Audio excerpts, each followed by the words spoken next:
he seems, Jackie, quite distant these days. It's as if he has taken a vacation. He has taken a break, a sabbatical. You understand? It's like the more you pray, the more you question, is it really worth praying at all? Because your situation has not changed. The last you checked, the pain is still there. The issue has not gotten any better. Hallelujah. You've even asked yourself, does my prayers really even matter to God? Because lately he seems a million light years away. Where is God at? Where is he? Where is God at in the midst of all of this?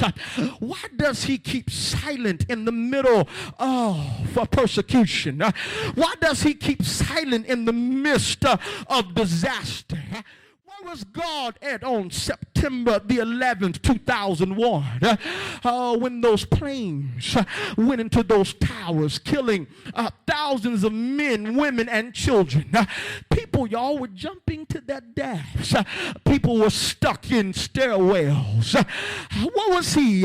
Why did he keep silent? Why didn't he do something? Why didn't he intervene? Look at your neighbor and say, neighbor, where was God?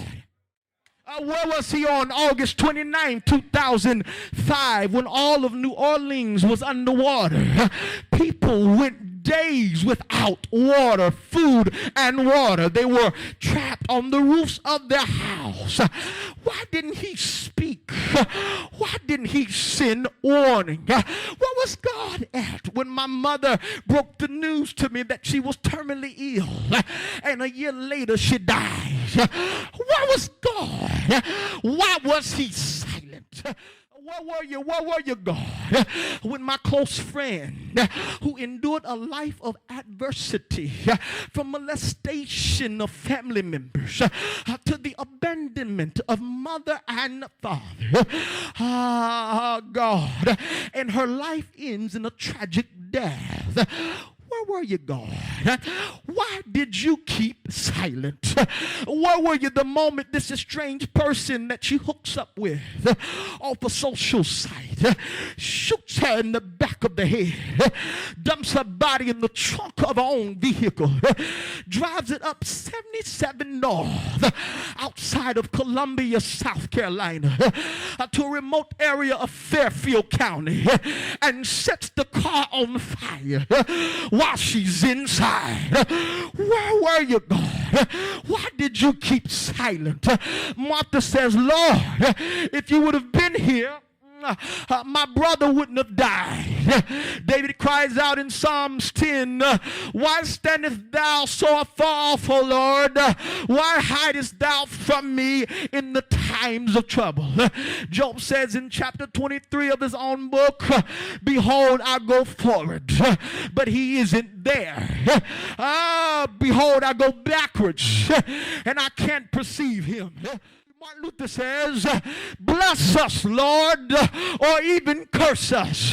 But whatever you do, don't keep silent. In Europe, there's a saying that it's often dark at the foot of the lighthouse. And there's often silence in the life that becomes the voice of God. You have to understand the paradox, Southern Pines. God's silence, it's not the same as his absence. The songwriter calls him a ever-present help. Look at somebody and tell them and say, he's ever-present. Yeah, baby, he's present in our pain. God is present in our suffering. He's present, hallelujah, in the most difficult seasons of our life. You're not alone, Erica. You're not by yourself. David says, yea, though I walk through the valley and the shadow of death, I have no need to fear any evil, for thou art with me.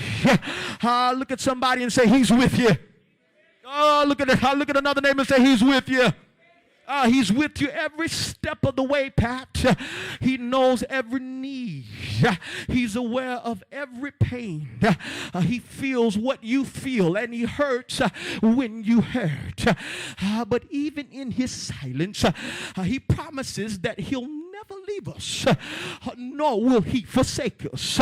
He promises that he'll be with us even until the end of the age.